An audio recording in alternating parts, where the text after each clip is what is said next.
Bé, bon dia a tothom i benvinguts en aquesta nova jornada del programa Accelera Pime.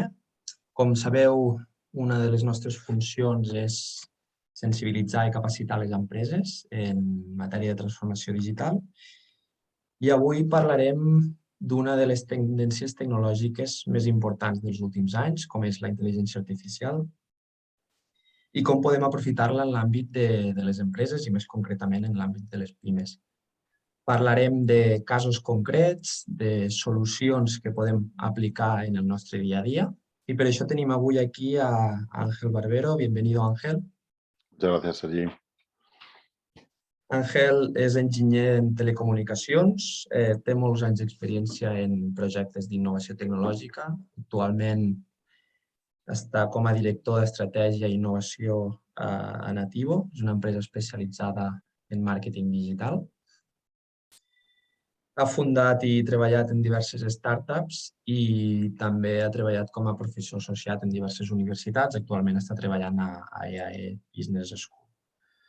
Comentar-vos que teniu els vídeo i micros apagats. Al final de la ponència tindrem un torn de paraules. Podreu parlar pel xat o directament activar el micro i fer les preguntes i llavors podrem comentar. ¿Vale? Ángel, todo tuyo y nos vemos en un rato. Pues muchas gracias, Sergi. Buenos días a todos. Disculpad que, haré la charla en castellano. Me encantaría poder hacerla en catalán. Desgraciadamente, no lo manejo lo suficientemente bien como para hablar de este tema tan complejo. Y a la vez espero que os resulte sencillo. No quiero tampoco meteros miedo. Bueno, pues hoy el objetivo de la sesión de hoy es hablar de inteligencia artificial de manera muy práctica, en el ámbito incluso personal, no de pymes, es decir, que muchas de las cosas que veremos seguro que os pueden ayudar en vuestro día a día para gestionar trabajo, incluso otras cosas que no son del trabajo, nuestro propio día a día y nuestra vida, ¿no? Veremos que la inteligencia artificial se está aplicando en muchos ámbitos ya de la vida habitual de las personas. Muchas veces somos conscientes de ello, pero otras veces no lo somos tanto, ¿no? Que vamos a intentar ver una introducción rápida a los conceptos principales de la inteligencia artificial y qué es lo que entendemos por inteligencia artificial, hacia dónde va y también, y sobre todo, mucha práctica, ¿no? Vamos a verlo de forma práctica. ¿Qué es la inteligencia artificial? ¿Cómo la definimos? Bueno, en el fondo la inteligencia artificial es un conjunto de conocimientos y de tecnologías que de alguna manera permiten aplicar decisiones o inteligencia a las decisiones en muchísimos ámbitos. Pero en el fondo, cuando hablamos de aplicar inteligencia, tenemos que intentar romperlo en diferentes piezas, ¿no? Que es, para empezar, ya no me voy a meter mucho en la discusión de qué es la inteligencia, ¿no? Porque habría muchas dudas sobre si realmente hay determinadas cosas que se consideran inteligentes o no, pero lo que sí podemos decir es que hay dos piezas fundamentales dentro de la inteligencia artificial, lo que llamamos aprendizaje de máquina o machine learning, que esencialmente es para que la máquina, es decir, el software, la tecnología pueda aprender y sobre todo aprender de cara a ir mejorando en las decisiones y en las experiencias que se generan, ¿no? Dentro de esa machine learning hay toda una parte que tiene que ver con el autoaprendizaje y lo que llamamos aprendizaje profundo, que lo que intenta es que la máquina también aprenda de manera autónoma respecto a otros aprendizajes que son más guiados, que veremos que son más controlados, ¿no? ¿Dónde lo vemos normalmente? Pues hay muchas de las cosas que utilizamos ahora mismo, hoy en día, ya tiene inteligencia artificial por detrás. Por supuesto, si hablamos de la interacción con las máquinas, es decir, que las personas podamos hablar con máquinas, todo lo que hay por detrás es precisamente inteligencia artificial y ahí encontramos nuestros asistentes, el asistente del móvil, OK Google, Alexa, pues por supuesto todo eso son inteligencia artificial, pero luego hay otros muchos que participan en, por ejemplo, nuestro email, la predicción del tiempo. Ahí vemos alrededor de nosotros muchísimas cosas en nuestro móvil que llevan por detrás inteligencia artificial. Veremos cómo podemos utilizar la inteligencia artificial para analizar cosas como, por ejemplo, el sentimiento o para analizar datos o tendencias, también para aumentar la parte visual, ¿no? Que es otra de las que está empezando a crecer mucho, pues lo que llamamos computer vision, que es esencialmente cómo ven las máquinas, luego también cómo leen o cómo entienden el lenguaje, y ahí incluye la parte de inteligencia artificial textual, reconocimiento de texto, la conversión entre voz y texto en los dos sentidos, y luego, pues bueno, también pues robots y herramientas que están funcionando actualmente, pues por ejemplo, en el ámbito de la industria y que también llevan inteligencia artificial dentro, ¿no? Ejemplos que estamos viendo y que están creciendo de una manera brutal, y de hecho yo en esto siempre animo a que, si no lo habéis visto ya, os pongáis algún vídeo de un coche de un Tesla, por ejemplo, conduciendo de forma autónoma, que los hay muchos de diferente tipo. Los últimos ya, los primeros empezaron en el 2016, o sea que esto es algo que ya lleva consolidándose mucho tiempo. Eso también para que entendamos en línea temporal cómo va a ir evolucionando en el futuro, pues en 6 años hemos pasado de ir algo impensable, que era que un coche fuera autónomo, a que haya coches en determinados, por ejemplo, estados de Estados Unidos en los que ya se permite la utilización de coches autónomos para llevar gente, pero también para llevar otras cosas, ¿no? Y aquí vemos pues, ejemplos de cómo un coche ve su alrededor y cómo lo analiza. Veremos más adelante algunas ideas, ¿no? Es decir, que todo lo que tiene que ver con aprendizaje y machine learning, específicamente lo vemos en uno de los paradigmas más claros es precisamente la conducción autónoma, ¿no? En la que hay miles de variables que un coche tiene que analizar y tomar decisiones en cada microsegundo de velocidad, de dirección, de temperatura, etcétera, ¿no? Por ejemplo, mi hijo es diabético, otro de los y está ahora implantándose una bomba. Las bombas de diabetes, en las que lo que hace el sistema, simplemente por hacerlo rápido, es se mide la glucosa en sangre y en función de cómo esté, la bomba de insulina lo que hace es inyectar o no insulina para corregir la situación de glucosa. Y eso lo hace pues cada segundo, cada minuto. Y todo el aprendizaje, aunque la bomba lleva una primera aproximación a cómo va a ir metiéndolo, pero la propia bomba va aprendiendo de cómo evoluciona la glucosa en la sangre de la persona, se va adaptando y va generando nuevos algoritmos que le permitan tener siempre un nivel óptimo de glucosa a través de la inyección de insulina. Bomba que ya se puede utilizar de manera habitual, ¿no? Si rompemos un poco más estos bloques, la inteligencia artificial tiene, como hemos dicho, toda la parte que tiene que ver con Machine Learning, que era de lo que hablábamos, y ahí teníamos análisis predictivo y Deep Learning. Luego tenemos todo lo que es el bloque de procesado de lenguaje natural, que es muy importante, sobre todo para la relación entre las máquinas y nosotros, pero también para que la máquina entienda cosas que está leyendo, ¿no? Y ahí lo que tenemos es, por supuesto, todo lo que tiene que ver con las traducciones entre diferentes idiomas, la parte fundamental que es clasificación y clusterización, que es decir, qué tipo de elementos estoy leyendo, y a partir de ahí también la extracción de información relevante, semántica, para que luego la máquina tome decisiones. Lo vamos a ver más adelante. Hay todo un ámbito que tiene que ver con el reconocimiento de voz y la conversión al texto y viceversa. Hay también otro gran bloque que tiene que ver con la optimización de procesos, el análisis y planificación y optimización de procesos, y ahí se está utilizando mucho para agilizar y eficientar las organizaciones. Y por último, hay toda una parte de robótica que tiene que ver con la inteligencia artificial aplicada a la generación o a la activación de dispositivos físicos que hacen cosas, ¿no? Que puede ser moverse. Supongo, y si no lo habéis visto, os animo a que veáis pues, los robots de Boston Dynamics, que son unos perros completamente terroríficos bueno, pues que hacen cosas a su alrededor, pero también hay autómatas que empiezan a moverse, etc.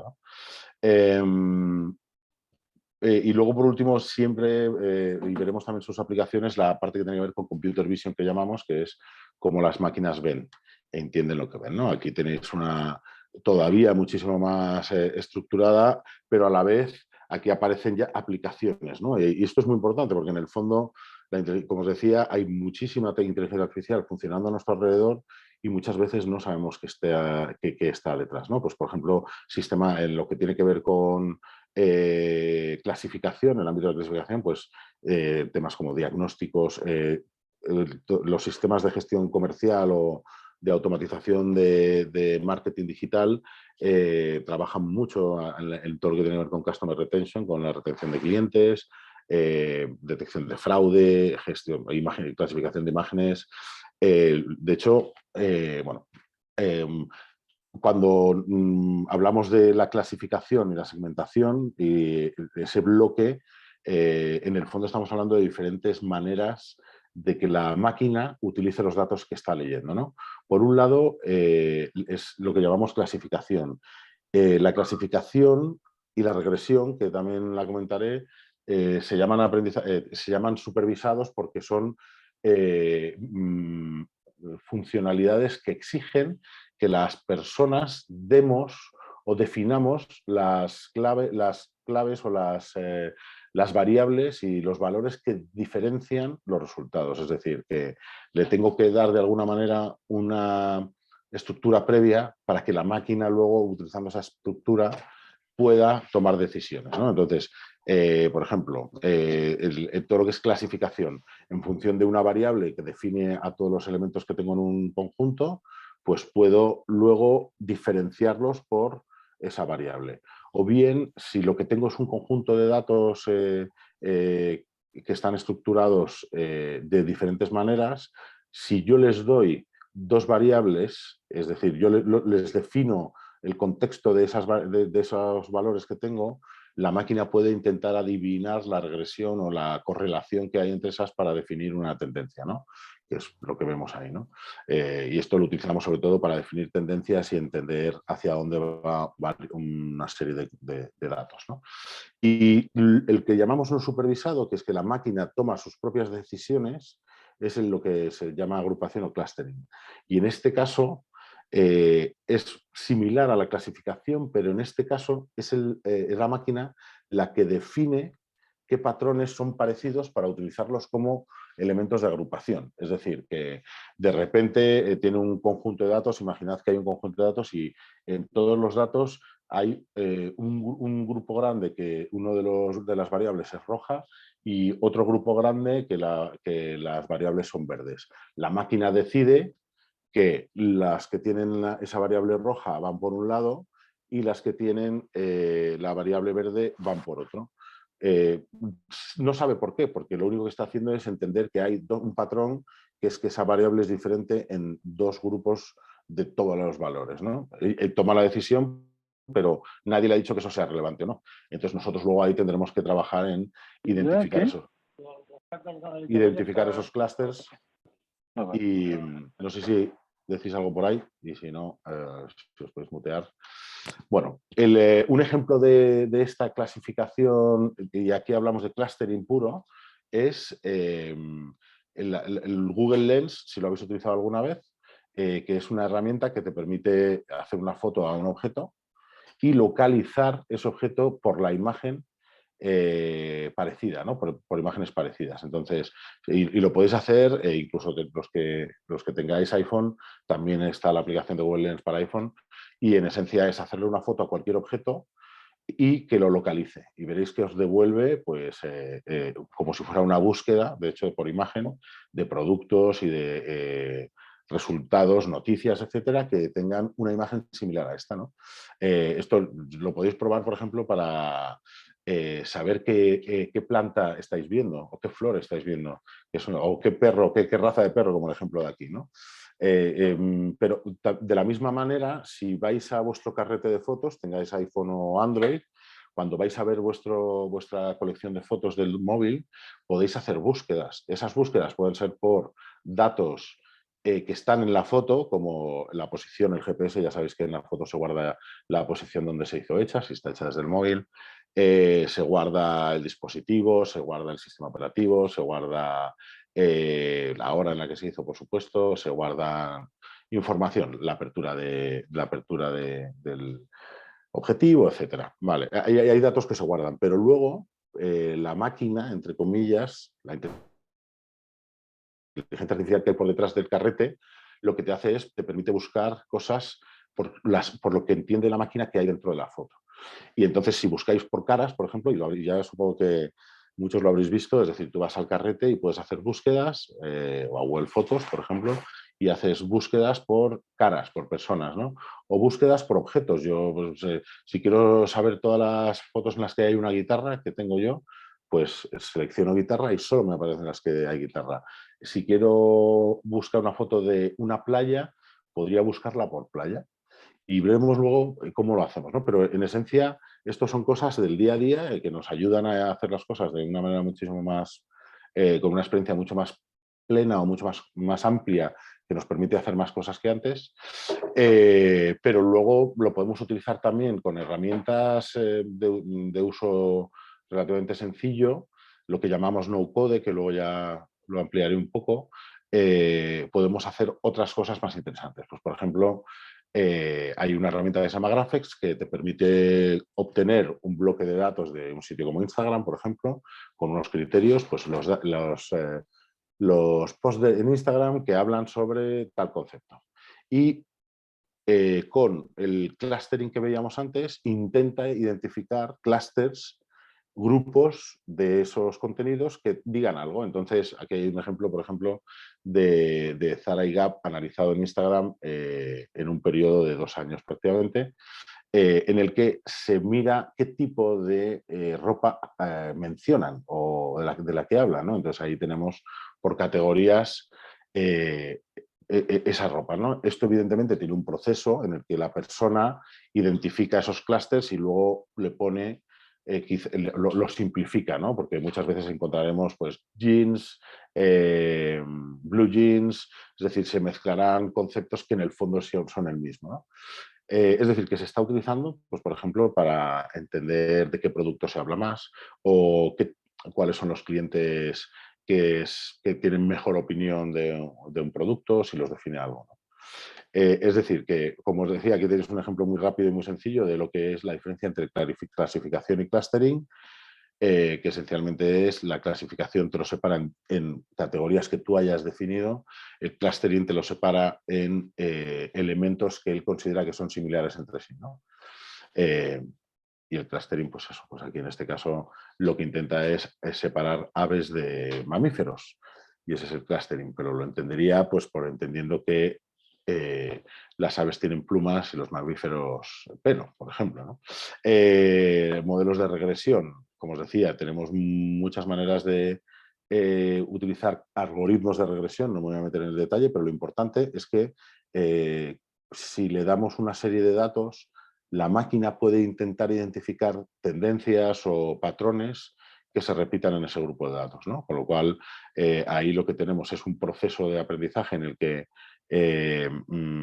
le damos, puede ser asistido, ¿no? Como decía antes, es decir, puedo lanzarle los datos a la máquina y que la máquina me devuelva algo, y yo puedo ir devolviéndole ajustes al modelo precisamente viendo cómo actúa el resultado en función de lo que yo le he metido por dentro, ¿no? Normalmente es lo que llamamos entrenar a la máquina, es decir, yo sé lo que le estoy metiendo ahora, obtengo un resultado, sé lo que debería haber obtenido y entonces modifico el algoritmo para ir ajustándolo al resultado que quiero obtener, ¿no? Evidentemente y a priori parece que es una manipulación, es decir, que no dejamos a la máquina hacer su trabajo tranquila, pero a la vez y en general siempre es necesaria la intervención humana todavía ahora para que la máquina tome decisiones que sean más relevantes. Todavía no estamos en una situación en la que, salvo excepciones, todavía no tengamos que entrenar como decía antes, a las máquinas, ¿no? Esto lo hacemos en muchísimas situaciones, os lo contaré luego, ¿no? Pero esencialmente, como os digo, esto se basa en tener lo que llamamos un dataset o un conjunto de datos de prueba o de entrenamiento, y ahora hablaremos sobre eso también, y lo que le hacemos es pasar a través de la máquina de nuestra inteligencia artificial y genera clústeres o patrones, ¿no? O identifica patrones. Y esto es asumible para todos los sistemas de inteligencia artificial que hemos visto antes de Machine Learning, ¿no? Desde las agrupaciones, la clusterización, la clasificación y la regresión. Yo le doy este grupo y me devuelve unos resultados. Normalmente hay que tener en cuenta que si el grupo de datos es muy pequeño, y dado que de lo que se trata es de encontrar patrones, pues la inteligencia artificial no tiene muchos patrones que encontrar, con lo cual los resultados son muy deficientes. Entonces, uno de los primeros, una de las primeras cuestiones que veremos más adelante es precisamente que necesitamos conjuntos de datos muy amplios. Y luego iremos a también otras características de estos datos importantes que tienen que ver con los sesgos. Esto lo podemos generar, o sea, este proceso de aprendizaje lo podemos acelerar si montamos un sistema en el que el aprendizaje se haga directamente con una propia inteligencia artificial y generamos un proceso de realimentación. No me voy a meter mucho más en el detalle, hay hay decenas de algoritmos cada una de las líneas que os he contado, pues la regresión, la clasificación y la clusterización. Lo importante que entendáis es que normalmente esto está dentro de la máquina, con lo cual tampoco tenemos por qué ser unos expertos matemáticos ni unos expertos científicos de datos para que podamos utilizar estos algoritmos. Lo bueno es que estos algoritmos los tenemos implementados en herramientas. Os voy a poner un ejemplo de este proceso, lo podéis hacer vosotros, simplemente no me voy a entretener mucho porque evidentemente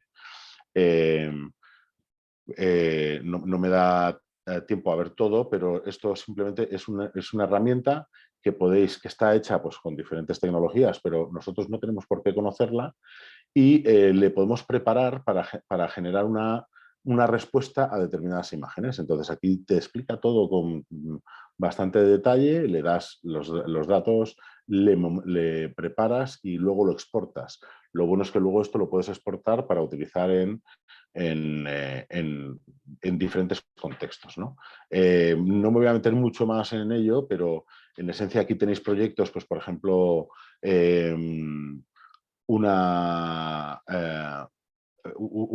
juegos que ha hecho, pues por ejemplo, una persona que utilizó la cámara de vídeo para con una hoja poder utilizarlo como un mando de videojuegos delante de la cámara en vez de tener que utilizar un mando de Bluetooth o similar, ¿no?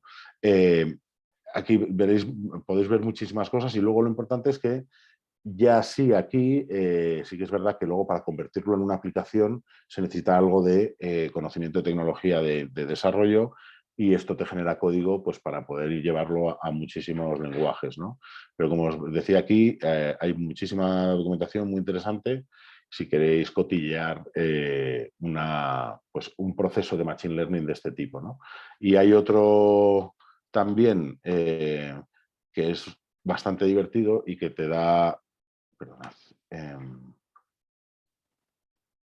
Voy a ponerlo directamente aquí. Experiments with Google. Este es uno que tiene Google hace muchísimo tiempo y que tiene muchísimos proyectos que te permiten jugar con herramientas que tienen por detrás inteligencia artificial, ¿no? Pues, por ejemplo... És un seminari d'intel·ligència artificial del Bon Dia Tarragona, saps? Entonces, Bon Dia Tarragona. Aquí tenemos, pues, por ejemplo, algunos proyectos que ha subido la gente. Hay uno muy interesante que es la generación de escritura con inteligencia artificial.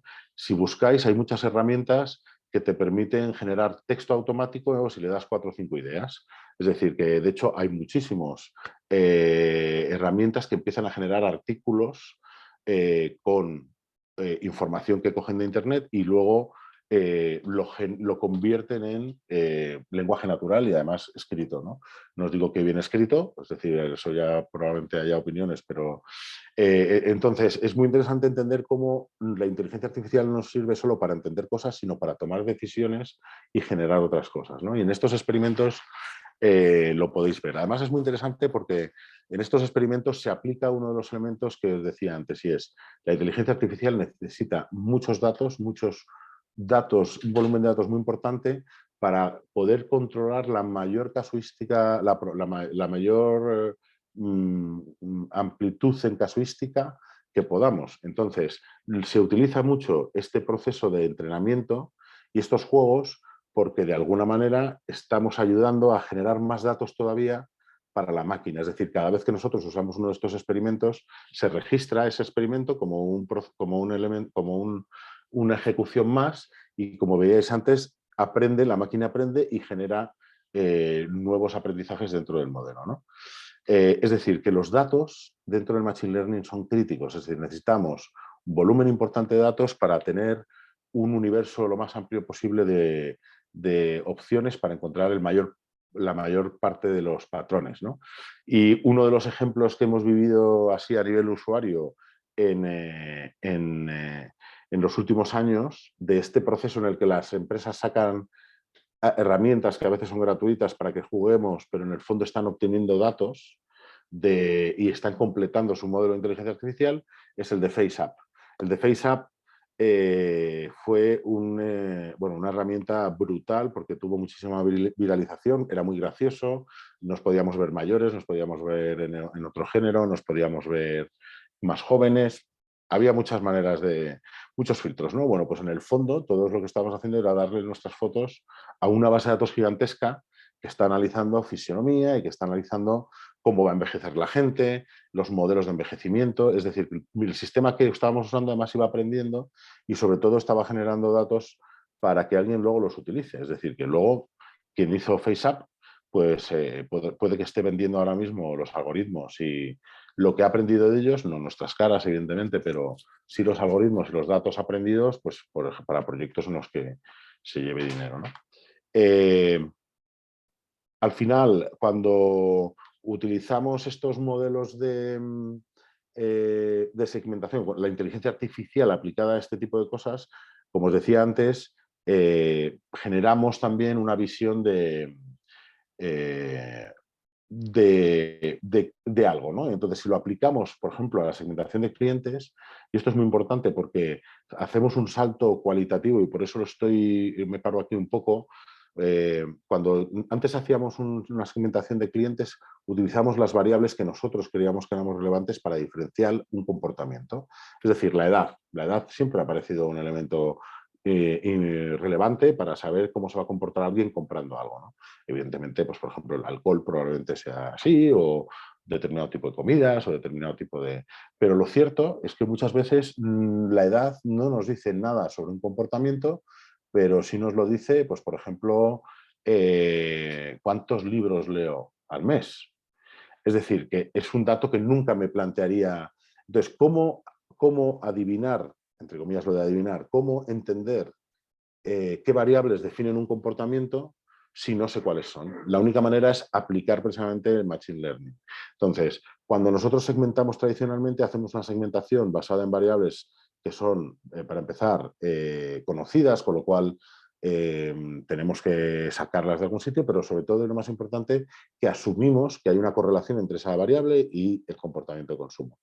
Es lento, necesitamos conocer todas las variables y muchas veces el aprendizaje de esa segmentación es lento, porque si comprobamos que en el mercado no está funcionando nuestro producto conforme a lo que pensábamos y buscamos el porqué y detectamos que no era la edad y demás, todo eso es un proceso muy largo. Sin embargo, si nosotros cogemos comportamientos de usuario digitalizados, pues por ejemplo, cuáles son las páginas que ha visto de mi web, cuáles son los productos, cuáles son los productos más comprados, cuáles son las direcciones, o sea, todos los datos de cliente, todos los datos digitales que tengamos y los metemos aquí en la caja de la magia, lo que tendremos es precisamente una máquina intentando adivinar patrones. Algunos de esos patrones no serán relevantes, pero otros muchos probablemente sean mucho más relevantes que los que nosotros sacábamos por nosotros mismos, ¿no? Otra de las cosas importantes es que cuando la máquina interpreta la información, lo que hace es interpretar, semantizar lo digital. Es decir, si yo pongo en una búsqueda, por ejemplo, salud, salud es una palabra que esencialmente tiene un universo muy amplio de elementos y la salud la definen muchísimas cosas. Hay un terreno de la salud que está dentro de la parte médica, es decir, todo lo que tiene que ver con el tratamiento esencialmente de enfermedades, la prevención, etc. Pero hay todo de la salud, hay toda otra parte que está cerca, pero no es igual, de lo que llamamos bienestar, ¿no? Y ahí es sobre todo una parte más proactiva, tiene que ver mucho con elementos que en el ámbito de la salud hospital son parecidos, pero no es lo mismo. La nutrición en el hospital es diferente a la nutrición preventiva de mantenerme sano, etc., ¿no? Entonces, cuando la máquina coge una palabra como salud, nunca, a priori no sabe si estamos refiriéndonos a una cosa o a otra, pero para él es salud, lo entiende. Entonces, ¿cómo definimos el ámbito semántico de la salud? Pues lo que llamamos una taxonomía, un grupo de palabras que nos define, pues en el caso del bienestar es más deporte, spa, cuidados, turismo, que está relacionado también y de repente nos metemos en otro territorio, fitness, belleza, todo eso. Y de repente si nos metemos en la parte médica, ahí está tratamiento, está adherencia, está enfermedad, está, bueno, muchísimas cosas. Es decir, que entendamos que cuando la máquina lee una palabra, intenta interpretarla, se la lleva a una zona semántica donde hay muchísimas palabras que te terminan de dar el significado, ¿no? Entonces, nosotros, ¿para qué lo utilizamos? Pues cogemos muchísimos datos, por ejemplo, en este caso, utilizando el aprendizaje pues eso, de palabras, lo que es el reconocimiento del lenguaje, cogemos fuentes de datos como redes sociales, como los comentarios de Amazon, como blogs y noticias, emails, por ejemplo, y los pasamos precisamente por nuestra máquina y vemos la temática en la que se está hablando, ¿no? Ahí podéis encontrar online muchísimas herramientas rápidas para analizar semánticamente un texto. Si buscáis análisis semántico, pues bueno, nosotros trabajamos con algunas, pero por ejemplo Google tiene la suya, etc. Es decir, que hay ya herramientas que os lo van a permitir hacer online y sin problemas, ¿no? Otra de las partes, hemos hablado de los datos y del volumen que necesitamos. Otro de los elementos fundamentales que tenemos que tener claro cuando tenemos sets de datos para alimentar a la máquina es la diversidad de los datos. Es decir, que en un momento determinado tener datos muy parecidos entre sí significa que los patrones que encontremos van a estar muy reducidos. Si yo cojo datos de muestras mucho más amplias, puedo tener más probabilidades de encontrar patrones que con menos datos, o sea, con datos menos diversos podría encontrarme, ¿no? Y esto es importante también porque no solo es una cuestión de diversidad de datos, sino luego de las reglas, sobre todo en Machine Learning asistido y lo que veíamos antes, que nosotros ponemos determinadas reglas en la clasificación. Si esas reglas vienen ya de por sí con un sesgo, que es el nuestro, y puede ser sesgo de género, puede ser sesgo de raza, pero puede ser sesgo de comportamiento. Yo tengo tan interiorizado que mi cliente cuando entra en mi tienda lo primero que mira es X, que asumo que eso va a ser relevante en los resultados de una búsqueda y lo pongo como una condición. Pero resulta que eso no ha sido verdad nunca. Es una creencia que yo tengo y esas creencias pues, puede que las metamos dentro de los algoritmos.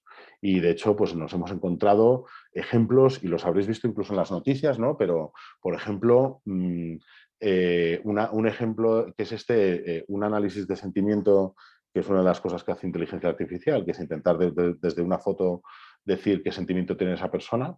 pues curiosamente había una dispersión muy clara precisamente las personas de raza negra, porque evidentemente el algoritmo que tenían, en su mayoría, tenía caras de raza blanca y tenía un patrón que para las caras de raza negra, como lo podrían probablemente ser para otras razas, no serviría esos patrones, porque se aplican otros por diferentes motivos.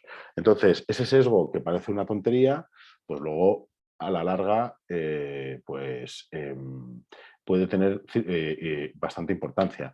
Sesgos inducidos por nosotros, por ejemplo, pues en el Día de la Madre o en el Día de la Mujer, que el algoritmo te recomiende utilizar, o sea, comprarte una fregona o una... Eso es un sesgo que hemos inducido porque hemos puesto determinado tipo de productos con una categoría que es errónea, porque la estamos asociando al sexo cuando tendría que asociarse a una necesidad y a una acción que puede hacer una persona u otra teóricamente. Entonces, los vais a ver muchísimo los sesgos y de hecho, pues bueno, hay ejemplos, ya os digo, de gente que ha entrenado chatbots que estaban online y que los han convertido en racistas, lo vais a ver mucho, ¿no?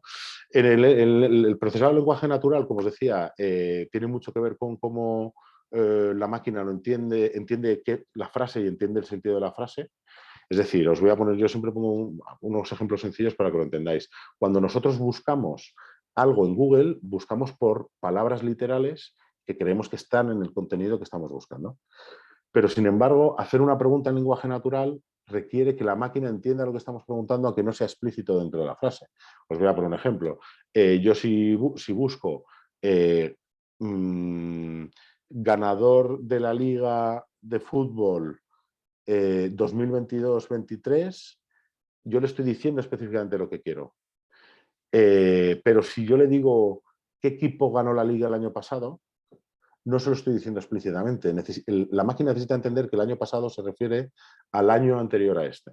Y para eso lo tiene registrado en un motor de comprensión del lenguaje natural que tiene todas las reglas semánticas, el significado de las palabras, complemento directo, indirecto, verbo, sujeto, etc., ¿no? Y todo eso le permite entender a qué me refiero cuando digo el año pasado y va a buscar las que son del año pasado. Es decir, que la semantización de lo que vemos es imprescindible. Cuando vemos una imagen también necesitamos semantizarla. Si yo le subo a la máquina una foto, por ejemplo, de la Torre Eiffel, puedo estar poniendo Torre Eiffel, París, turismo. Hay muchas palabras que están asociadas a una imagen, ¿no? Por lo cual, en todo el proceso del lenguaje natural es importante que tengamos claro que estamos hablando no solo de las frases y nuestra voz, sino también de imágenes y vídeos en los que vamos a estar viendo conceptos que luego tienen que convertirse en una palabra que la máquina tiene que entender, ¿no? La visión artificial, muy rápido. Claro, las máquinas lo que ven son bits, no saben lo que hay, ¿no? Sin embargo, nos pueden decir lo que es. ¿Y cómo nos lo dicen? Pues hay diferentes maneras, pero en esencia, y volviendo un poco al tema del aprendizaje de los datos, la máquina lo que tiene son millones de fotos en las que tiene clasificadas ya cuáles son los gatos.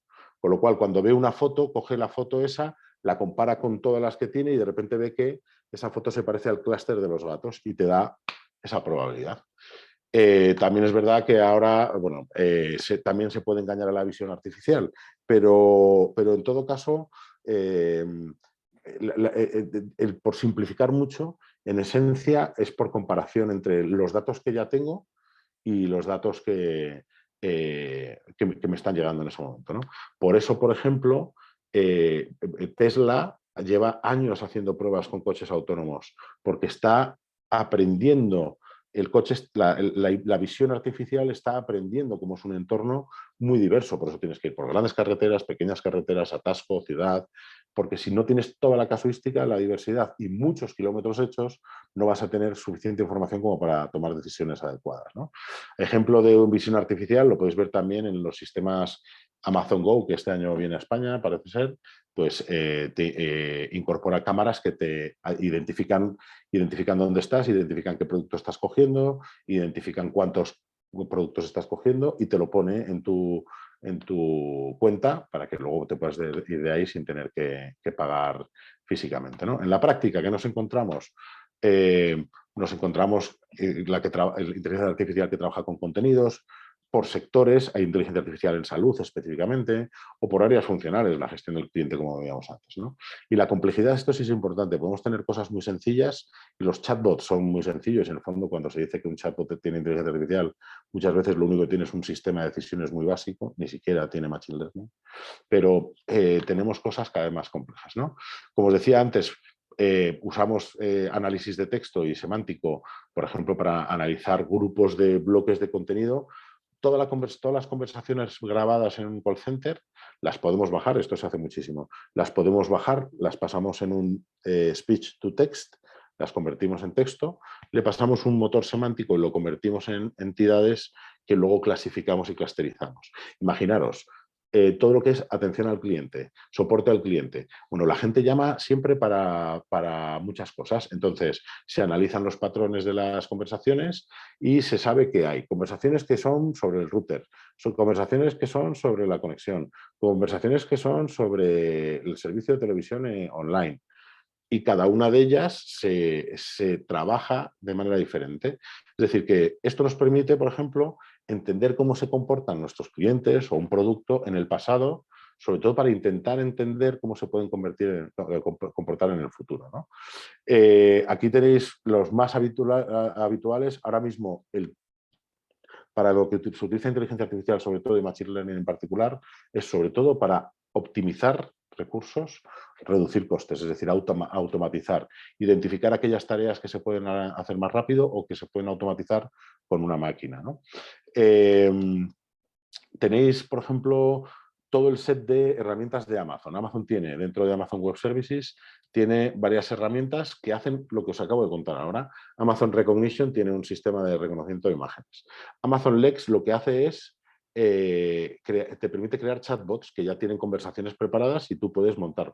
Una de las aplicaciones directas que vosotros podéis hacer mañana, o hoy después de que termine esto, es ir a las herramientas de creación de chatbots, que no necesitan que sepas programar, y montar un chatbot que luego puedes poner en Facebook y similar. Y todos los bloques que tenéis ahí son bloques que se pueden definir de manera lógica y sin tener que conocer pues ningún lenguaje de programación, ¿no?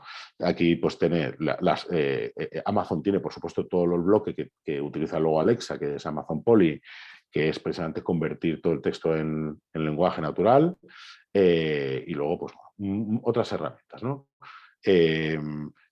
Amazon Recognition lo que te permite es, pues eso, cosas un poco más avanzadas que el FaceApp que veíamos antes, ¿no? Tú le haces una foto y te dice, esto es una montaña, hay 3 personas, 2 hombres y una mujer, no sé qué. Bueno, pues todo eso se puede utilizar para muchas cosas. Se puede utilizar para entender qué fotos van mejor, por ejemplo, en un e-commerce, cuáles son las fotos que más venden, etc. Detección de sentimientos es algo que se hace con esta imagen detección, pero en el fondo aquí nos metemos también en una parte que tiene que ver con la ética. Es decir, es éticamente adecuado que reconozcamos emociones de las personas, porque la realidad es que yo no le he dado a nadie el permiso de que sepa si estoy o que intente adivinar si estoy contento o no, y sobre todo, y lo más importante, que no haga nada respecto a eso. Con lo cual hay un ámbito, nos planteamos dudas que antes ni existían, con lo cual ni siquiera todavía hay una legislación al respecto. Y de hecho no tengo una certeza de que el reconocimiento de emociones sea lícito o no, pero desde luego Amazon ha quitado esa funcionalidad de recognition, porque no tiene seguro que vaya a funcionar, ¿no? Sin embargo, en el otro lado tenemos modelos como por ejemplo el chino, que es muy importante que entendamos que avanza muy rápido porque la legislación y la ética están en un ámbito muy más reducido, por decirlo así, es decir, menos limitado, con lo cual, por ejemplo, el gobierno utiliza inteligencia artificial continuamente para identificar la cara de las personas en la calle, para identificar, por ejemplo, han probado identificar comportamientos maliciosos a través de la manera de andar de las personas, lo cual asusta muchísimo, evidentemente. Con lo cual, entre medias, tiene que haber un punto en el que esto funcione para hacer la vida mejor, ¿no? Y no para jorobárnosla. Una herramienta que yo utilizo muchísimo y que tiene un asistente que me organiza información, el Feedly, es un sistema en el que yo agrego fuentes de pues medios online, periódicos, blogs de empresas y demás. Bueno, todo lo que leáis online normalmente lo podéis agregar en un solo sitio, Feedly, y luego lo que tiene es una máquina que se llama Leo, es un asistente que te va recomendando contenidos y sobre todo también priorizando los que lees en función de tus intereses y de tus gustos. Lo cual, evidentemente, para esta llegada o brutalidad de contenidos que recibimos todos los días, esta inundación que no podemos gestionar, para ese peso, yo creo que si no a través de esto Feedly o a través pronto de otras cosas, tendremos una manera de controlar y de filtrar la información que nos llega para que nos llegue la que nosotros marcamos como más relevante, ¿no? Se utiliza, por ejemplo, en diagnóstico médico, pues yo le mando al dermatólogo. Ahora hay ya sistemas de telemedicina en los que yo puedo mandar al dermatólogo algo, pero lo tiene que interpretar el dermatólogo a través de la foto. Sin embargo, se lo mando a la máquina y la máquina puede hacer una aproximación, un intento de entendimiento de lo que está viendo, pues, por ejemplo, para tumores, ¿no? Esto se utiliza muchísimo en tomografía médica, en muchísimos. Pero ahora lo importante es que esto también activa el móvil como una herramienta de cuidados, ¿no? Se utiliza en Industria 4.0 para saber si una pieza se te puede romper antes o después, en función de cómo las piezas se han ido deteriorando en el pasado. ¿De acuerdo? Asistentes virtuales. Para mí es otro de los paradigmas importantes de la inteligencia artificial. Incluye speech to text, text to speech, incluye luego muchísimo de aprendizaje de lo que queremos y demás, ¿no? Y de hecho, si alguno habéis utilizado asistentes virtuales, es muy habitual que se note que en un momento determinado el asistente te vaya aprendiendo de ti y se vaya fijando más en tu voz, en las cosas que le dices, y cosas que antes no te entendía, de repente te las entiende. Y eso es un proceso de aprendizaje del propio asistente, porque tiene también un modo de autoaprendizaje. Pero lo que está claro es que aquí por detrás hay muchísimos elementos que luego te relacionan con todo el ecosistema. Mi visión, de hecho, es que este tipo de interfaz será el que tengamos para relacionarnos con la tecnología en el futuro, ¿no? Os dejo también muchas startups que tienen tecnología interesante. Aquí la parte del no-code, como os decía, es muy importante, porque nos permite a los que no desarrollamos habitualmente poder generar herramientas o soluciones con inteligencia artificial de manera muy sencilla. Aquí, bueno, tengo más información que os puede servir, frameworks, como os decía aquí, pues, por ejemplo, Graphics, que es lo que usamos nosotros para visualizar datos. Utilizamos una herramienta para visualizar futuro, que lo que hace es entender si un concepto avanza en el tiempo y se repite mucho en los textos, por ejemplo. Parece ser que es una tendencia interesante. Si la gente habla mucho de ello, parece ser que puede ser una tendencia muy interesante, ¿no? Con lo cual, esta herramienta lo que hace es le das muchísimas fuentes de datos y lo que te hace es intentar identificar cuáles son las tendencias de sectores, teniendo en cuenta las taxonomías. Recordad esto que, pues, por ejemplo, nosotros lo usamos, pues el futuro del turismo, todo lo que son noticias dentro del turismo, luego ahí pues aparecen hoteles, COVID, o sea, conceptos que generan un conocimiento o una tendencia específica dentro del ámbito del turismo, ¿no? Importante que sepamos que estamos al principio del todo, es decir, que la inteligencia artificial está todavía en pañales, como si dijéramos. Ahora mismo las empresas, pero las personas también, estamos madurando, pero lo que nosotros llamamos es un modelo de madurez para entender dónde estamos de capacidades, cuántos datos tenemos ya herramientas y demás. Esto aplicado a nivel casi personal se puede aplicar también, ¿no? ¿Hacia dónde vamos? Como cada vez más autonomía en el aprendizaje, a la vez que nosotros podamos poder dar menos a las máquinas, porque las máquinas van a saber más por sí mismas que con nosotros, ¿no? Pero a la vez también muy vinculadas a las decisiones de las personas. Eso es muy importante. En sectores de todo tipo, como os decía, salud es muy importante, pero bueno, en defensa ni os cuento hace cuánto ya se están utilizando inteligencia artificial para drones autónomos, etcétera, ¿no?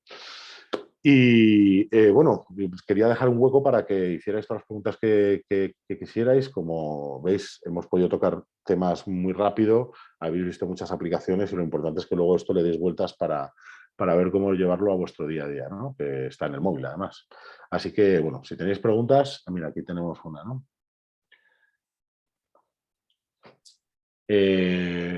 Supongo que ves el chat. Sí, lo leo. A ver, esencialmente yo empezaría por las herramientas.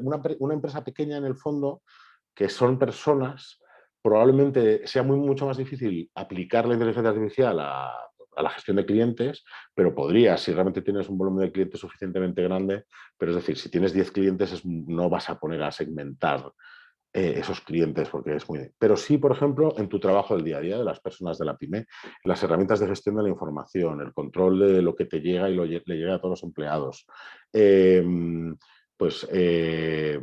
Saber, por ejemplo, las mejores horas para hablar en Twitter, por ejemplo, o en función de pues, todo eso, pues, con Graphics, por ejemplo, se puede utilizar. Es decir, que para una pequeña empresa creo que hay herramientas básicas que tienen que ver con la gestión de clientes, la gestión de las personas y del tiempo de las personas y las operaciones, en las que se puede utilizar la inteligencia artificial para automatizar parte y que la gente pueda dedicarse a tareas de mayor valor. Es decir, que de repente si nos damos cuenta que hay determinadas cosas que se repiten en el día a día, empieza a haber herramientas que te permiten automatizar esas tareas, incluso mandar mails, por ejemplo, cosas así, ¿no? Entonces, reflexionar sobre todo en lo que las personas de esa pyme podáis utilizar en el día a día de la empresa. Ángel, hablabas antes de que hay poca regulación en el tema de la inteligencia artificial. ¿Crees que se puede llegar al punto de tener un sistema como el que tienen en China de reconocimiento facial? No, o sea, no porque hay menos regulación, o sea, hay poca regulación, todavía está muy madura en algunos aspectos, pero precisamente, por lo menos en Europa, la regulación que hay ahora mismo es garantista, es decir, lo básico está impidiendo que la gente haga determinadas cosas con los datos y de hecho ahí tenemos a Facebook que amenaza con irse de Europa porque le están obligando a separar datos de Europa para no compartirlos con Estados Unidos. Es decir, que es bastante garantista, en Estados Unidos no es tan garantista, en China es cero garantista porque lo menos importante son los derechos de las personas si están a favor del interés común, ¿no? Pero sí, le queda mucho todavía, pero no vamos a llegar nunca a esa situación, por lo menos en el mundo que conocemos ahora mismo. Perfecto. Y después está el tema de, claro, al final todo esto, hablabas de automatizar procesos, ¿no? El tema de los chatbots que al final te ayudan a no disponer de un call center, por ejemplo. Sí.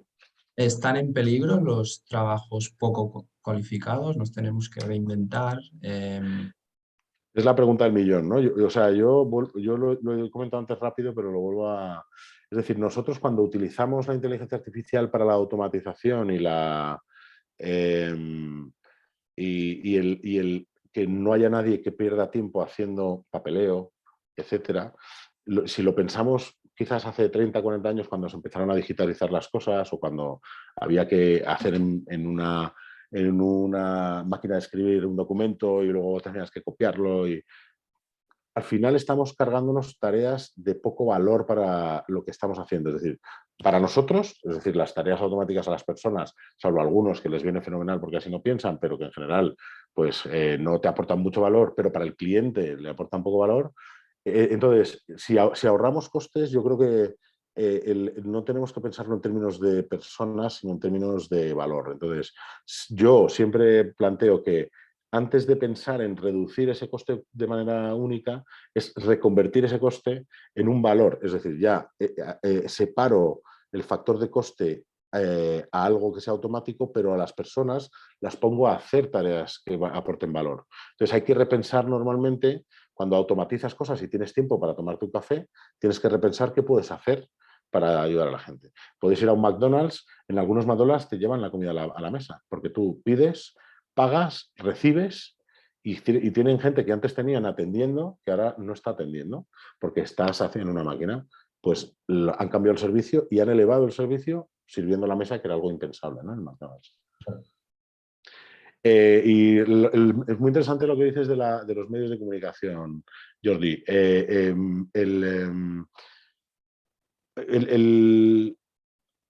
Ahora mismo hay una gran duda sobre si la inteligencia artificial será el próximo periodista, porque ya puedes escribir textos con una inteligencia artificial dándole 3 cosas de temática. Ahora bien, volvemos otra vez a lo mismo. El texto que construye es un texto que podría construir cualquier otro. La realidad es qué aporta el periodista en la conversión de un texto. O sea, si al final asumimos que el periodismo es coger unos datos y hacer un template y meterlo en la típica plantilla de nota de prensa, etcétera, etcétera, o de artículo de actualidad o de lo que sea, pues evidentemente eso automáticamente pues va a terminar haciendo una inteligencia artificial. Pero si asumimos que el papel del periodista es aportar valor sobre esos datos y no convertirlo en una plantilla, sino en una información con su propia opinión, entonces es donde vemos que la inteligencia artificial no puede entrar. Entonces, el problema es ese, que la inteligencia artificial nos va a replantear la labor y el perfil de muchos puestos actuales que trabajan mucho en tareas repetitivas y de poco valor, ¿no?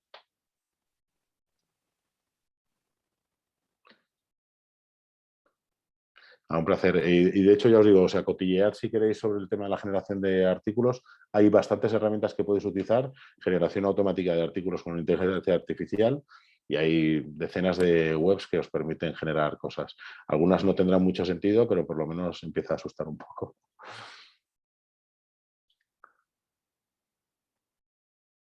Buena pregunta. Las empresas que trabajan este tema para pymes, más que empresas, soluciones. Yo diría, es decir, las pymes lo que pueden ahora es aprovecharse de productos que ya están en el mercado, que son bastante fáciles de usar y que hacen cosas que la pyme puede aprovechar, ¿no? Y decía antes, pues el tema de la información que recibe, pues las noticias, pero la gestión de agenda, la identificación de clientes ideales, todo eso son herramientas que se pueden utilizar, ¿no? Entonces, en la lista que tenéis ahí, vamos, en las slides. No code igual, Ángel, efectivamente, en la de no code, que la tengo yo también aquí, ¿no?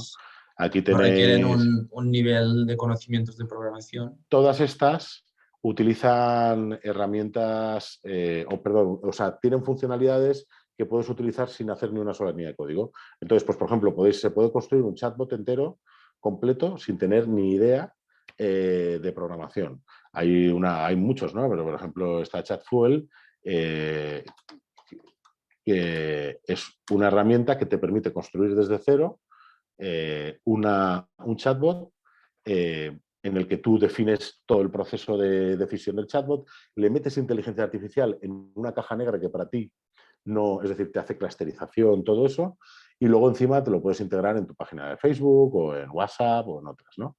Y esto son las típicas herramientas que generan una funcionalidad que puede ser interesante para una pyme, que parece como al alcance solo de muy grandes y sin embargo es mucho más sencillo de lo que parece. Ojo, otra cosa es pensar lo que va a hacer el chatbot, que ya eso ya es esencialmente decidir qué servicio quieres dar, cuál es la experiencia de usuario, y eso ya no es un problema técnico, es un problema sobre todo de marketing, ¿no?